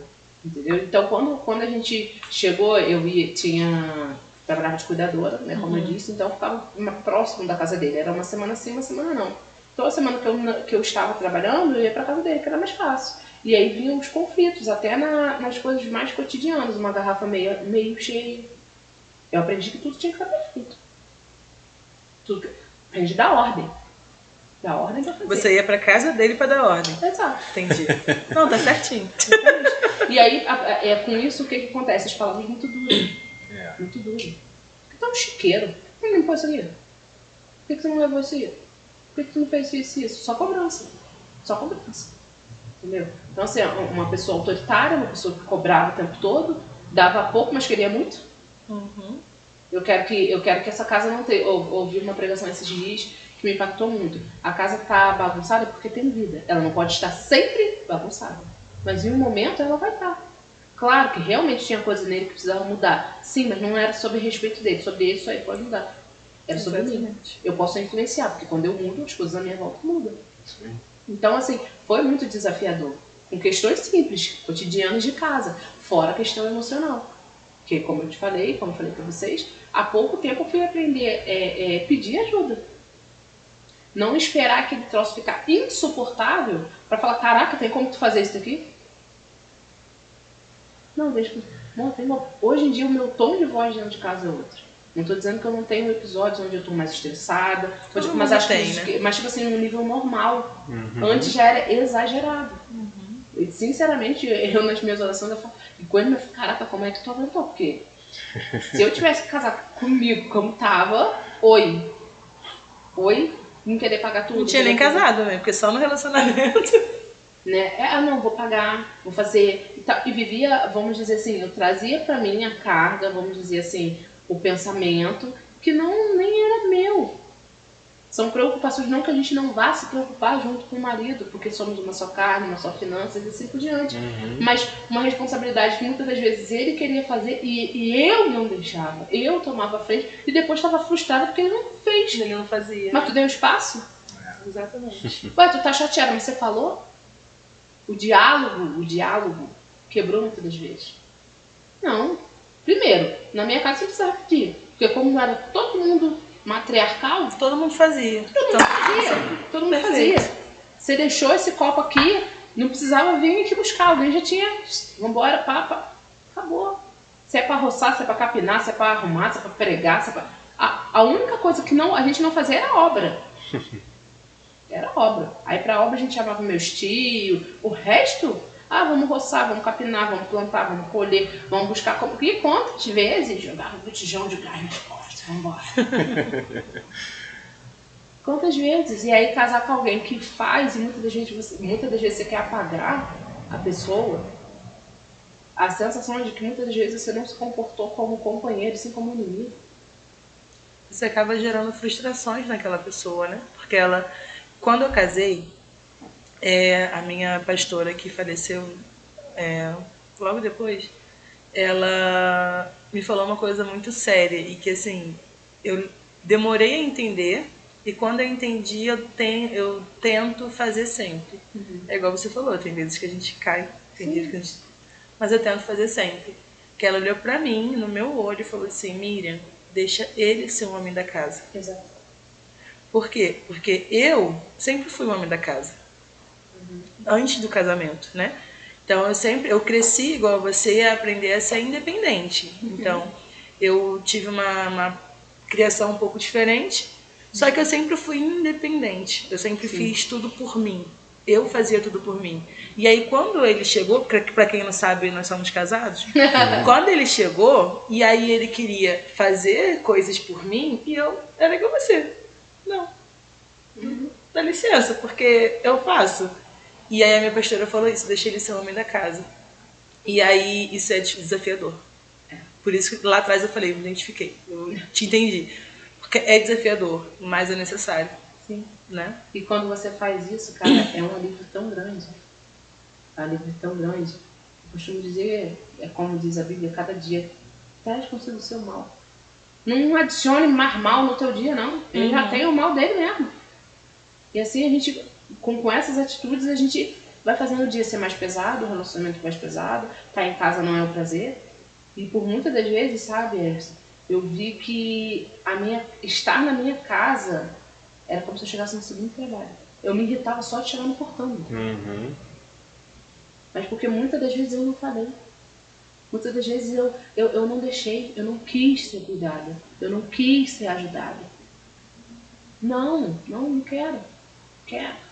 E aí a gente começa a desenvolver, e aí isso eu aprendi recentemente, numa das atividades que eu estava fazendo desse curso de desenvolvimento pessoal, que eu fui descobrindo quem era eu, e aí eu descobri que uma coisa que eu sempre falei, minha linguagem de amor, minha primeira linguagem de amor é ato de serviço, óbvio. Não, eu aprendi a trabalhar nessa maneira. Aí eu comecei a confessar, sabe aquelas coisas que você confessa só pra si mesmo? E eu falei assim, não, eu gosto de abraço, eu gosto de mimo, eu gosto, eu só não aprendi, mas eu gosto. Me ensinaram a ser, não é que eu não aprendi a ter prazer nas coisas feitas. E aí quando eu me deixei, de novo, a coragem, não se comigo, você está com medo, mas você vai. Porque você tem medo de perder o controle. Porque quando você está no controle, as coisas já saem, imagina quando você abre mão. Mas aí, cadê a via de mão dupla? Cadê o relacionamento? Não tem. É só você e você no caso. Né? O outro é só figurante. E aí eu comecei a ter prazer em chegar em casa. Eu comecei a conseguir fazer o que meu marido tantas vezes falava. Chegava, senta cansado. Senta um pouco. Senta ali perto de mim, vamos conversar um pouco. Deita aqui. Uma das coisas que mais me doeu foram duas coisas nessa correria toda. Uma que me remeteu lá atrás, como era com minha mãe, e outra em relação a ele mesmo. Você disse frases que a frase da sua pastora, né? Falou pra você. Numa conversa, a gente falando tanto da época que a gente se separou, quanto daquilo que a gente estava vivendo ali naquele momento. E aí ele disse assim, porque você não precisa ir. Caraca. Olha isso. Como é que se eu escolhi casar com a pessoa... Não estou falando que meu marido não tem defeito. Tem vários, muitas coisas para mudar. Mas normalmente não é a respeito, não é sobre ele. Sobre ele tem que ser, ele vai ter o tempo dele de mudar, de aprender, de assim como ele evoluiu pra caramba nesse tempo. Só que quando ele falou isso pra mim, ele... Preciso. Só que se as minhas atitudes estão falando isso pra ele, então será que todas as vezes que eu passo dizendo e falando pra mim mesmo que o errado é ele, será que o errado é ele mesmo? E é o segundo momento que mais me carimbou, e é o que eu tenho me feito mudar, buscado mudar dia após dia. É primeiro, que eu tenho certeza que o que eu tenho em casa faz bem. Tenho certeza disso. Tem medo de falar não? Não. Quem deu foi Deus. Quem quiser mudar alguma coisa aí, conversa com Deus. Entendeu? Uma pessoa que me ajuda, que faz, que limpa. Se tiver que cozinhar, ele cozinha. Tá sempre junto comigo. Eu recebi uma proposta de emprego, eu teria que abrir mão dos cheiros de lua, e eu falei coisa que eu não estava confortável de coisa. Eu tô contigo. Se tá cansado, arruma, faz. O que tiver no alcance dele de fazer, ele vai fazer. O que ele não sabe, ele vai dar um jeito pra ele. Pra poder me apoiar, seja pra mim descansar, como teve uma época que eu tava nesse tive 3 empregos, ele falava de mim, amor, não, tu acha que assim? Pra quando você tem que fazer? E a segunda frase, quando eu já tinha mudado essas coisas, eu precisei ficar doente, ficar em casa para me parar para refletir, olhar as coisas. Deus sabe o que faz. É aquilo, se você não parar, ele te para, né? Ele te para. Foi quando Maria Antônia estava brincando, alguns meses atrás, antes de eu começar a mudar esse comportamento. E ela brincando e eu prestando atenção. E tinha a mãe, né, e a filha, e aí a filha estava chamando a mãe. E sabe qual era a resposta da mãe? Tô ocupada. Nossa. Minha filha, que me entrou mais como pior que um soco na cara. Que o filho reflete, né? E eu falei, eu vou ser mais carinhosa porque isso é o que eu quero ser. Eu nunca fui, mas eu quero ser. Por quê? Só porque eles precisam? Só porque eu sei que é uma das linguagens do meu amor, principalmente do meu marido? Não. É porque realmente eu comecei a me conhecer e a me descobrir, vi que é isso que eu quero, é isso que eu gosto. E a única coisa que eu faço, o Espírito Santo me ajuda. Me ajuda porque isso é novo aqui pra mim. Tô aprendendo, pai. Tô aprendendo. Mas no relacionamento, sim, por mais que todo casal tenha o que se desenvolver, tenha o que evoluir, tenha o que crescer, como mãe, como pai, como cônjuge, a gente tem o que evoluir. Mas acho que o primeiro passo é você entender quem você é. Exatamente. Se você não sabe quem você é, você não sabe pra onde você vai, você não sabe o que você quer. Ah, não, eu sei, eu fiz a lista do final do ano. Mentira. Se você não se conhece, você está baseado apenas em crenças e em coisas que te ensinaram. Bom. E no seu momento, né? A gente faz muitas promessas e muitas coisas baseadas no nosso momento, no que eu vivo hoje.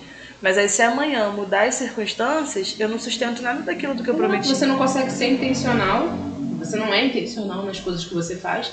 E uma coisa que eu aprendi, que para que você tenha perseverança, tem que fazer sentido. Exatamente. Porque se não fizer sentido, você vai ser só uma questão de tempo para você desistir. Exatamente isso. Paz. Ensinamento de vida tá aí. Quem viu o podcast do começo ao fim, eu tenho certeza que pegou muita coisa aí. Tanto para vida pessoal, para desenvolvimento, para casamento, para vida com Deus. Cara, assim, alguns pontos, né? Primeira coisa é um reconhecimento, né? Às vezes do nosso estado, né? É uma coisa muito dura. Eu mesmo passei por muitas coisas na minha vida que eu não reconhecia o estado que eu estava. Então, a partir do momento que você começa a se reconhecer, fala, não, eu preciso de ajuda. Aí vem o segundo, um posicionamento de pedir ajuda. A nossa vida é baseada nisso. A partir do momento que você reconhece que você precisa de ajuda, você precisa tomar uma decisão. E qual é essa decisão? É de pedir ajuda. Você chegar e falar, se você é casado, meu amor, ó, tô precisando de ajuda. Pastor, tô precisando de ajuda. Um amigo, tô precisando de ajuda. Senhor, eu tô precisando de ajuda. E o auto-reconhecimento às vezes é muito difícil. Tem que ter coragem também, né? Porque tem que ter coragem. A decisão requer coragem em qualquer coisa, né? Se posicionar, quando a gente se posiciona e fala assim, não, preciso tomar uma decisão. Você tem que ter coragem. Você tem que ter coragem. Para assumir um ministério, para fazer, acho que qualquer coisa, né? Hoje em dia, você tem que ter coragem. E o principal é você pedir ajuda. Pedir ajuda hoje em dia é o que a gente precisa ter muita coragem. Eu já cheguei perto dela uma vez e falei, amor, me ajuda. Ora por mim. A gente que tem homem, né? A gente é homem, no caso, a gente chegar pra esposa e falar assim, eu preciso de oração. A gente acha que isso é muito difícil, a gente não pode fazer isso. Mas a gente deve, não só pode, deve dar um gasto, assim. Rapaz, que oração que eu recebi. Já aconteceu, igual eu falei, eu cresci aprendendo a ser independente. E aí, quando eu tive alguém que cuidasse, a primeira vez que eu cheguei e falei, amor, eu não tô bem. E aí eu tinha alguém ali só pra estar do meu lado e eu só chorar, já era como se uma muralha tivesse caído na minha frente. Porque esses dias eu ouvi algo de uma pessoa que ela falou pra mim assim, Miriam, às vezes a gente constrói muralhas na nossa frente e que nem a gente enxerga. Dirá as pessoas que estão ali. E aí a gente precisa de ajuda, a gente precisa de estar ali, de alguém que cuide da gente, só que essa muralha não deixa que a pessoa veja. Então você se passa como o quê? Como uma pessoa perfeita, uma pessoa forte o tempo todo, uma pessoa que dá conta de tudo, uma pessoa que está sempre ajudando, uma pessoa que está sempre sorrindo. E aí quando Você, que essa pessoa que está forte, super heroína, chega no seu limite, a pessoa que está do seu lado ela não consegue te ajudar, porque você não permitiu que ela ajudasse desde o início. Então, o fato da gente ter coragem, da gente chegar e falar, olha, eu realmente não estou bem. Ou então só ter alguém para estar ali te abraçar, orar por você, chegar para Deus e ao invés de culpar, pedir ajuda, eu acho que isso é o que é o pontapé de tudo. Que eu tendo essa coragem para começar o primeiro passo, mesmo que eu não veja a escada, é o primeiro passo, tendo essa coragem ali. Aquilo carimbado. Coragem não é ausência de medo. Você vai sentir medo. Você não vai deixar de ter medo. É isso. É isso aí. Rapaz. Chega, né? Não, se deixar, a gente vai embora. Vamos marcar um parte 2. Porque se deixar, a gente vai embora. De repente, no parte 2, o maridão senta aí também. No parte 2, o maridão senta aí também. Aí ele vai contar a versão dele, imagina. Imagina a versão dele pra Luciana, que chegava gritando em casa. Misericórdia. Exato. Ô Lu, mas assim, pra gente poder finalizar com chave de ouro, eu quero que você fale mais uma vez pra quem tá em casa. Mas dessa vez, fazendo um compilado de tudo que a gente conversou aqui. E trazendo para essa pessoa o quanto Deus, ele acho que já ficou nítido, né? Para quem assistiu do início até o final, a pessoa já entendeu o quanto Deus ele cuidou de você durante toda a sua vida. Mas eu queria que você trouxesse isso de forma compilada para quem está em casa, para que fique carimbado nela, como você falou, para carimbar nessa pessoa um motivo e uma razão real para que hoje seja o dia em que ela decida ter coragem de dar o primeiro passo. A Miriam falou uma coisa muito importante, para que seja o dia. Amém. Muitas das vezes a gente pensa que o dia vai ser aquele dia onde você acordou, né? E como nos filmes os passarinhos estão cantando, está um dia de sol azul, mas eu me acostumei a ter dia nublados. Então, qual é o dia perfeito? O dia perfeito é quando você decide real, dentro do teu coração, que você não quer mais viver dessa maneira. Entenda uma coisa, 5 anos da sua vida vai passar você querendo não. 3 minutos, 3 horas, uma semana, 12 meses, vai passar você querendo não, e não tem nada que você possa fazer em relação a isso.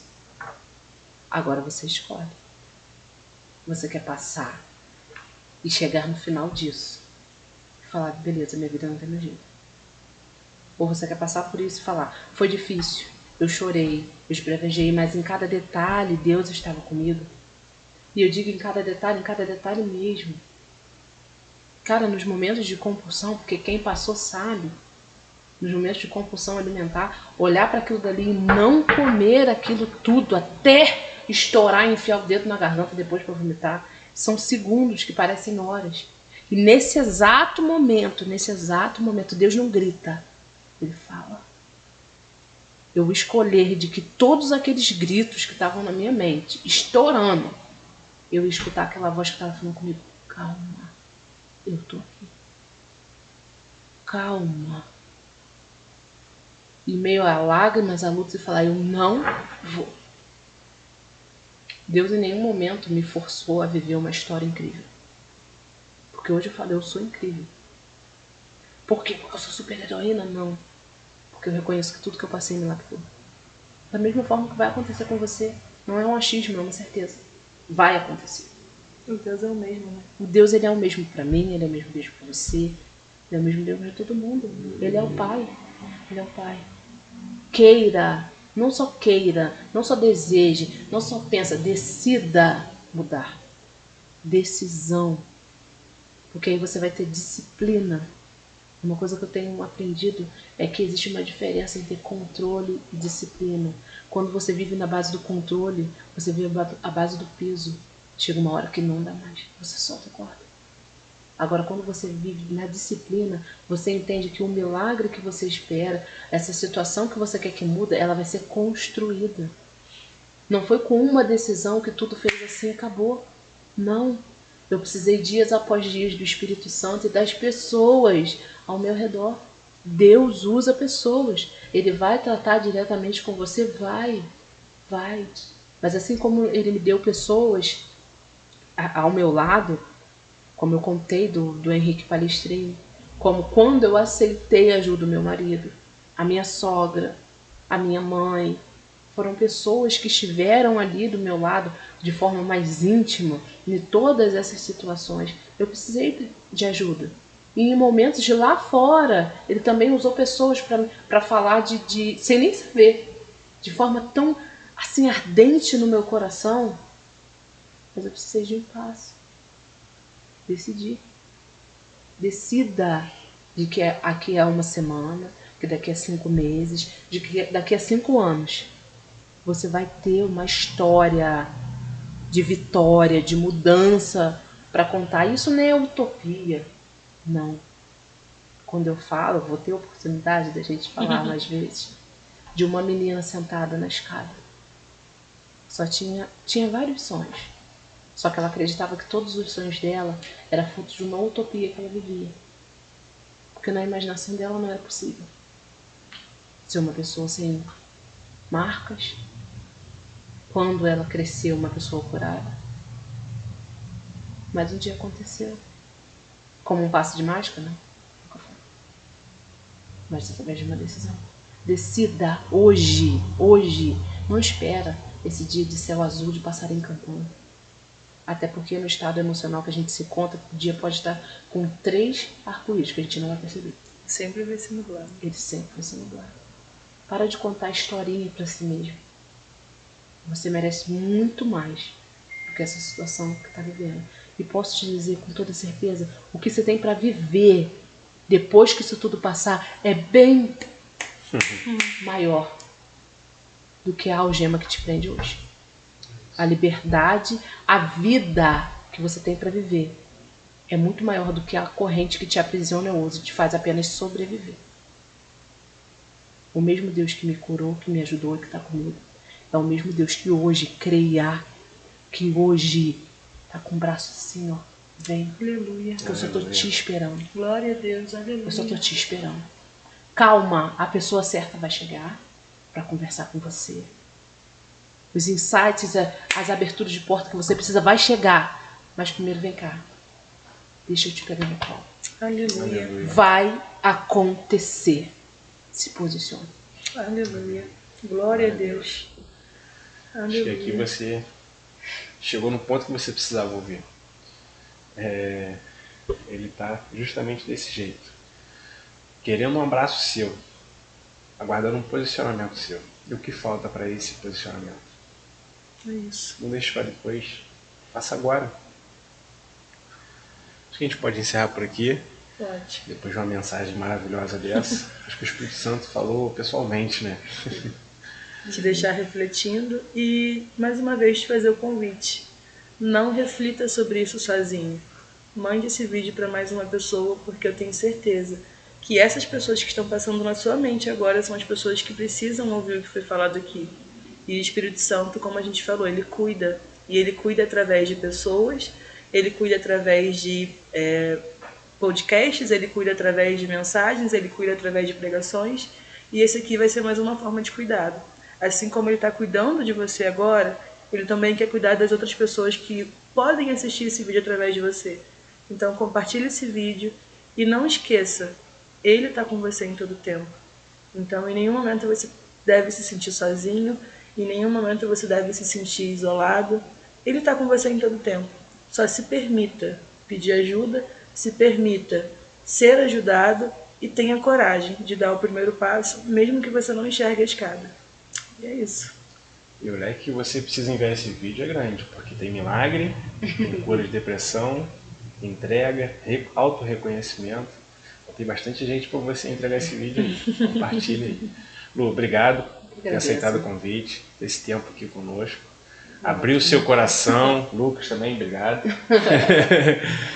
Espero a gente ter mais bate-papos assim. Com certeza, se não for na frente da câmera, né, tomando um cafezinho. Amém. Mas com é certeza, gratificante. Com certeza. Gente, como eu sempre digo, um beijo da Lulu. Obrigada por esse momento maravilhoso, gente. Beijo. Tchau, tchau, gente. Tchau, gente. Tchau, gente. Tchau, tchau.